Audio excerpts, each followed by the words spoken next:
남자분의 경우를 보면요. 일단 나와 있는 게 첫째, 동창회를 나가기 전까지 작년까지 회사하고 집, 회사 집밖에 그러니까 몰랐다라는 거. 그렇죠. 내 말이. 그리고 부부 금슬이 굉장히 좋았다라는 거. 이 얘기 바꿔 얘기하면은 지금까지 남편은 자신의 가정을 위해서 최선을 다해서 살아온 사람이에요. 하지만 제가 볼 때는 그닥 행복하지는 않았을 것 같아요. 왜냐?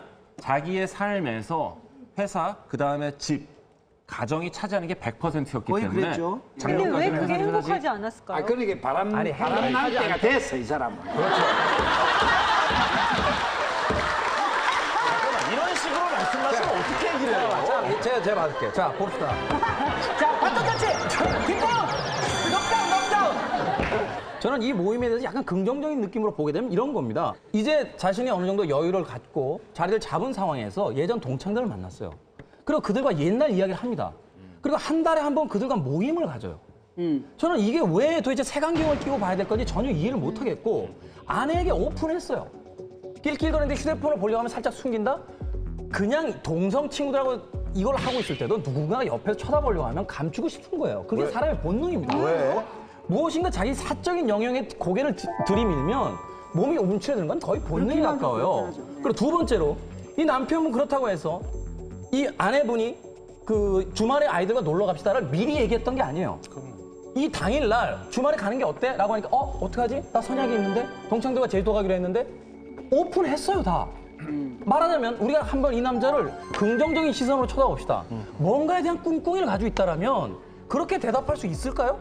아니요. 저는 그러니까 출발점은 네. 이 남자가 불온한 생각을 가지고 있다. 이 동창에서 사고가 날 것이다를 전제로 하지 말자는 거예요.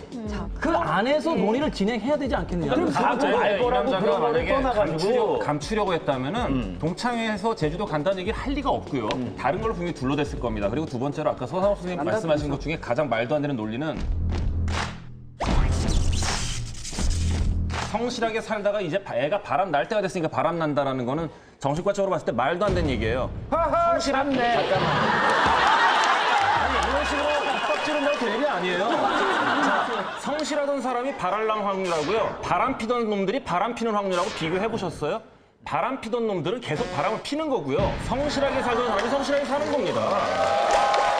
성실하게 살던 사람이 이제 재미도 없고 여자의 눈도 뜰 때 됐고 40, 50대 됐으니까 바람 필 거다? 극히 드물어요. 그걸 일반화시키면 안 그래서 된다고. 저는 그냥 그럴 수 있는 가능성이 열려 있고 뭔가 편치 않은 상황들이 벌어질 수 있는 제가 볼 때는요, 여건이 첫째로 생기는 게 아닐까. 일단 이 부인은 남편이 워낙 성실하게 계속 가정생활을 해왔기 때문에 남편에 대한 기대치가 무지하게 높은 분이에요. 남편이 그렇게 사는 걸 당연시하게 여긴다는 느낌이 솔직히 많이 들어요. 남편이 그냥 개인적으로 사사로운 연락하는 것조차도 눈에 거슬리는 양반이고요. 아니.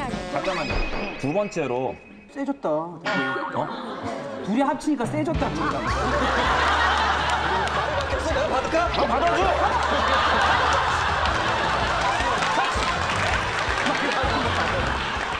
우리가 항상 그럴 위험이 있기 때문에 안 된다고 얘기하는데 제가 항상 일반적인 예를 듣죠. 교통사고가 날 위험이 언제나 존재해요. 남편이 운전하고 나갈 때 아내들 늘 걱정합니다. 사고 날까 봐. 못하게 막아야 됩니까? 자, 제가 말씀드릴게요. 운전하지 말아야죠. 자, 잠깐만. 이게 지금 이 동창회 같은 경우에요. 그냥 일반적인 저녁 모임만 계속 하는데 부인이 거기에 대해서 못하게 하면 그거는 좀 과도한 거라고 봐요. 그러나 이거는 일반적인 저녁 모임이 아니라 1박 2일 제주도 여행이라는 특수성이 있다는 거고요. 아니 그 일반이라는 게 이게 도대체 어떤 정상적인 제가 아는 범위 내에서 정상적인 모임은 이런 경우에는 부부가 같이 가자 이렇게 해서 가는 경우가 저는 많이 봤어요. 그게 굉장히 바람직하다라고 보는 거고요. 그다음에 이제 뭐 객관적인 증거 말씀하시니까 우리나라 이혼율이요. 꾸준히 증가를 하고 있어요. 그런데 그 그래프가 두 번 이렇게 큰 폭으로 증가한 때가 있었어요.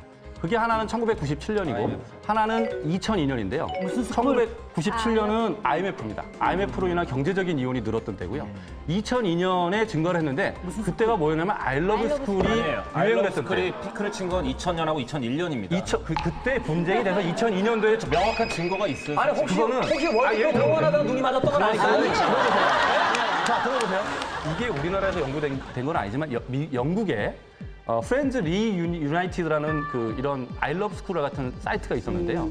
여기를 통해서 불륜이 늘어났고 이혼율이 증가했다는 것은 영국에서 실증이 된 바가 있습니다. 그 말대로면 지금 아이러브 스쿨이 그렇게 횡행한 지부터 11년 지났어요. 네. 이혼율이 계속 기하급수적으로 늘어야 되는데 그렇지 않았고요. 아이러브 스쿨이 폐쇄된 지가 꽤나 지났거든요. 그럼 이혼율이 줄었어야죠. 전반적으로 느는 추세인데 그게 도움이 됐다는 거죠. 그렇죠. 거기서 뿌리 내린 것도 있고. 기폭제 그리고 역할을 저희가 했지만 그 잠깐만 지금 동창회 때문에 늘어났다는 게 아니라 동창회라는 거는 단순히 트리거 역할을 했다는 거예요. 쌓여있던 문제들을 밖으로 끄집어내는 역할을 한 거지 동창회 자체가 불륜의 장을 만든 건 아니란 얘기입니다. 그건 방아쇠였을 뿐이지 밑바닥에서 이미 끓고 있었다고. 그러니까 언제까지 부부 관계를 상대의 자유를 제한하는 형태로서 유지시키려고 할 것이냐. 이런 형태는 결국 계속해서 부부 관계의 불만들을 만들어낼 것이고 제2의 아이러브 스쿨, 제3의 아이러브 스쿨이 나올 때마다 계속해서 터져나갈 것이다. 세상이 변해가고 사람들도 변하고 생각도 변해가는데 부부관계의 틀을 과거에다만 자꾸 묶어놓고선 그걸로 규제를 하려고 들면 아니야. 과거가 아니라 부부가라는 거는 서로 신뢰와 존경과 이 신뢰가 있어야 되죠. 믿음 신뢰가 있던 내 이야기 들어봐요. 그러면 부인이 가지 마라 하면 안 가야 되는 거요. 남편이 가겠다면 보내줄 수도 있는 거죠. 아니, 내 이야기 들어봐요. 서로 존중을 하면 부인이 어디 간다 해도 그건 내 좀 안 갔으면 좋겠다 그러면 그래? 그러면 안 갈게요 하는 게 정상이라. 지금 부인이 걱정하는 거는 아까 얘기하셨잖아요. 양재진 씨도 남편이 활력을 찾고 즐겁고 행복했다. 그게 불안한 거예요. 그전까지 내 남편이 똑같은 생활에 똑같은 리듬에 똑같은 동창회 갔다 와서 변화가 없었다면은 아 내가 봐온 남편은 변하지 않는 남편이니까 보낼 수 있는데 어느 날 동창 갔다 오더니 밝아졌어. 나하고 있을 때보다 행복해졌어. 문자도 나하고는 안 하는데 막 뒤돌아서서 하고 킥킥하고 누군가가 내 남편한테 밝음과 웃음을 줬다라는 거는 내 남편이 심리적으로 변화가 왔다라는 거거든요. 이 변화 때문에 부인이 불안해하는 거고 우리 중에 남편들이 모임에 가는 경우 있어요. 우리 부부 동반 만나자 할 때 우리 남편 동창회가 경주로 1박 2일. 그래? 거기 남녀공학이잖아. 거기 가면 또 그런 행사 모임이 있대요. 옛날로 돌아가서 여학생 교복 입고 남학생 교복 입고 모자 삐딱하게 쓰고 팔짱 끼고 사진을 찍어갖고 탁 보내요 문자로. 나 이렇게 잘 있다. 아무 짓도 안 하고 이렇게 사진만 찍고. 근데 그걸 보는 부인의 마음은 아 우리 남편이 옛날로 저렇게 돌아가고 싶을까? 나하고 있을 때부터 행복할까? 그리고 그래도 어쨌든 여자하고 사진 찍고 동창이라도 팔짱을 껴서 이러고 해봐요. 만약에 내가 우리 남편한테 이러고 찍었다고 그래봐요. 그래 팔짱을 끼고 찍어야 되겠구나. 그냥 찍으면 안 되나? 분명히 남편의 입장에서 마음 상할 수 있는데 여자는 이렇게 얘기하면 잔소리가 될까 봐 참는 거지. 남편이 변화가 없었더라면 제주도를 가든 일본을 가든 부인은 걱정을 안 했어요. 남편이 예전까지는 안 그랬는데 지금 갑자기 밝아져서 위험성이 증가하고 있다. 그리고 아이러브 스쿨을 통해서 이혼율이 급증했기 때문에 이것은 절대로 보내줘서는 안 된다라고 얘기하는데 제가 너무 급진적인 사고를 가지고 있는지 모르겠지만 한편에서는 이렇게 생각해요. 과연 그렇다면 이 남자와 여자가 어두운 얼굴을 하고 계속 부부라는 관계만을 유지하면서 살아가는 것이 진리일까? 아니 어두운 얼굴이 아니지. 아니 그냥 그러니까요. 생활의 가정을 지키려는 노력은 스스로의 노력을 통해서 이루어지는 거예요. 상대의 감시에 의해서 가정을 지키려는 노력이 있다면 그 부부는 이미 불행한 부부다. 근데 제가 생각이 든 건요. 항상 문제가 되는 건 술이란 말이에요. 그리고 감정이에요. 감성.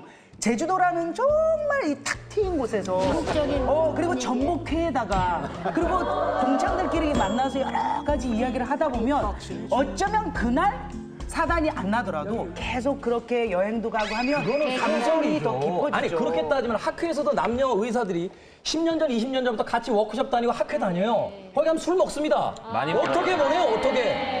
그게 왜요? 저는 이거 방만 틀리지 바로 옆방에 서서요. 어떻게 해 무서워서. 자자자자 동창회를 없앱시다.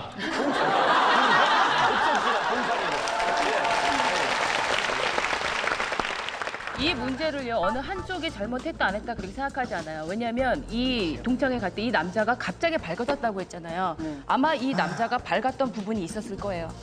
어렸을 땐 동창회 친구들하고 이야기하고 밝게 살았지만 현실의 사회에 아이를 키우고 결혼하고 살다 보니까 나도 모르게 내 할 일, 의무를 하다 보니 그 순간을 잊어버렸을 거예요. 그러다 동창회에 가서 내 친구들을 보니까 내가 이런 시절이 있었지. 아, 나한테 이런 게 있었구나 하고 그 사람 마음속에 잠재돼 있던 어떤 생각들이나 기억들이 나와서 아마 기쁠 거예요. 근데 부인 입장에서는 아, 우리 남편이 이런 모습이 있었구나. 이상한 데가 아니고 아, 우리 남편이 이런 모습이 있었는데 나는 한 번도 못 봐줬구나. 이거는 여자의 잘못이기도 해요. 남자 역시 얼마나 힘들었겠어요. 힘든 것만큼 그냥 당연히 하는 듯이 해왔던 우리 삶 속에 우리가 보지 못한 그런 부분을 서로 봐주고 인정하고 배려하고 그런 믿음이 쌓이면 사실 이런 문제 자체가 없을 거는 같아요. 만약에 여자가 이런 상황에서 보냅니다. 그래, 네가 원하니까 보내는 줬다만 내 마음이 편치는 않네. 그럼 여자는 그냥 그거를 다 감내하고 있어야 되는 건가요? 자, 상황을 바꿔서 아내가 간다라고 했을 때 제 입장에서 한번 사고해봐요. 불안하죠. 어떤 남자가, 사랑하는 자기 여자가 다른 남자들과 있는데 동창이랑 1박 2일을 제주도를 간다고 했을 때 그걸 흔쾌히 바닥 밑바닥까지 아주 청결하게 너 갔다 와! 라고 할 수 있는 남자가 누가 있을까? 김태훈.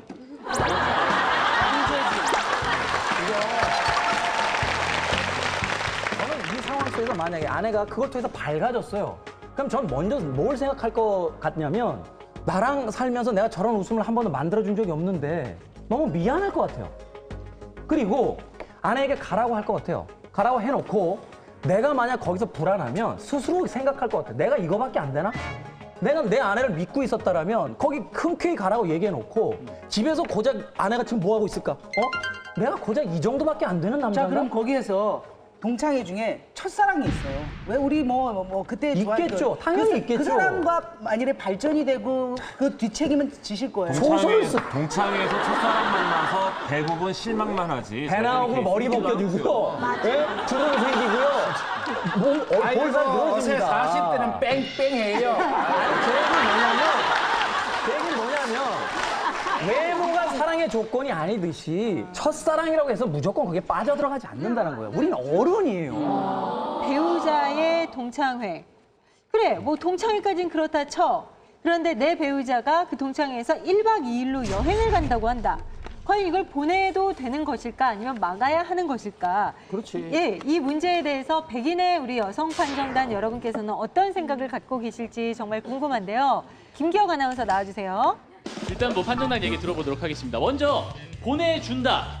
아우 쿨하게 뭐 내 남자 보내줘도 상관없다. 믿는다 하시는 분, 네 의견 보내주시면 야, 손을 번쩍번쩍 드시네요. 자신감 있게 생기셨어요. 네. 저는 그 신랑이랑 저랑 다 동창회를 참석하고 있거든요. 근데 맨 처음에 그 부인 쪽에 의심하는 친구들이 있었거든요. 근데 이제 산행을 할 때 남편들이 너무 즐거워하고 자주 산행을 하니까 부인이 참석을 했었어요. 그러면서 같이 이제 친해지니까 아 이렇게 재밌으니까 남편들이 자주 오는구나. 그래서 지금은 굉장히 더 좋아졌어요. 그리고 좀 여자들이 마인드 좀 오픈해서 많이 보내줬으면 좋겠어요. 저 사모님 지금 미안하지만 네. 50대세요. 네, 50대입니다. 그러니까 남편 가면 좋지. 자기도 쫓아다니니까. 남편분이 갑자기 어느 날 한 30년 살았는데 갑자기 새로운 모습으로 바뀌었어요. 그걸 동창회를 유일한 낙으로 생각하면 그때도 보내주세요? 좀 속상하겠죠. 속상한데 정말 바람을 피울 거면 왜 동창하고 피워서 그게 부모나 형제나 자기 그 고향 사람들한테 여자 입장에서도 생각하지만 남자도 그럴 거예요. 그거 얼마나 정말 수치스러운 일이에요. 그러니까 더 안 할 것 같아요. 남편의 1박 2일 여행 못 가게 한다. 못 가게 한다 하시는 분 의견 있으신 분 손 들어주세요. 굉장히 많아요. 상당히 많습니다. 있으시고요. 네. 1박 2일 자체로 가는 게 이해가 안 돼요. 맞아. 네, 동창회를 그냥 그날 만나면 되는데 굳이 예. 모여서 가려면 그 모임을 준비하기 위해서 또 얼마나 여러 번 만나야 되고 네. 카톡을 해야 되고 그렇잖아요. 저는 여중여고를 나왔거든요. 여중여고는 동창회 안 해요. 그러니까 학교 때 어울렸던 애들하고만 어울리지 이렇게 동창회라는 타이틀을 갖고 안 만나요. 그리고 저 집 옆에가 남녀공학 중학교하고 고등학교 있거든요. 근데 보면 봄, 가을, 동문회, 동창회, 뭐 워크샵 되게 많아요. 근데 이제 그 자리가 문제가 되는 게 아까 또 다 말씀하셨듯이 술이 있잖아요. 술을 먹으면 사람이 이성도 잃고 그리고 또 친구니까 편해서 얘기를 더 많이 하게 돼. 술 먹고 그렇게 되면 나는 의자왕 됐어야 돼. 그리고 또 술 때문은 아니고. 그게 동창회 예. 갔을 때 문제가 뭐냐면 저 사람이 내 남편이면 그렇게 안 할 행동들 있잖아요. 네. 제가 내 남편이면 넌 죽었어 이러는데 친구니까 용서가 되는 거야. 그렇잖아요. 부부간에 얘기를 하다 보면 먼저 화를 내고 막 그러는데 저 친구가 얘기를 하면 내가 다 수용해 주는 거야. 그러다 보면 아 너는 나를 이해하는구나. 내 부인은 그렇게 안 해. 이러다 보면 본인이 원해서 되는 일이 아니라 자연스럽게 누가 시켜서가 아니라. 이게 술이라는 게 꼭 1박 2일 여행을 가서 아니 술을 근데 마시지 아까 않아도 조혜련 씨가 그랬잖아요. 제주도가 분위기가 그렇잖아요. 우리도 가족하고 가도 좋은데 내가 너무 그럼 장마 때 가면 됩니까 제주도로?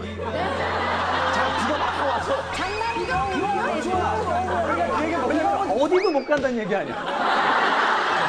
네, 어쨌든 저희들이 좀 이렇게 여러 가지 질문 드렸는데 성의껏 답변을 해주셔서 정말 감사합니다. 잘 들었습니다.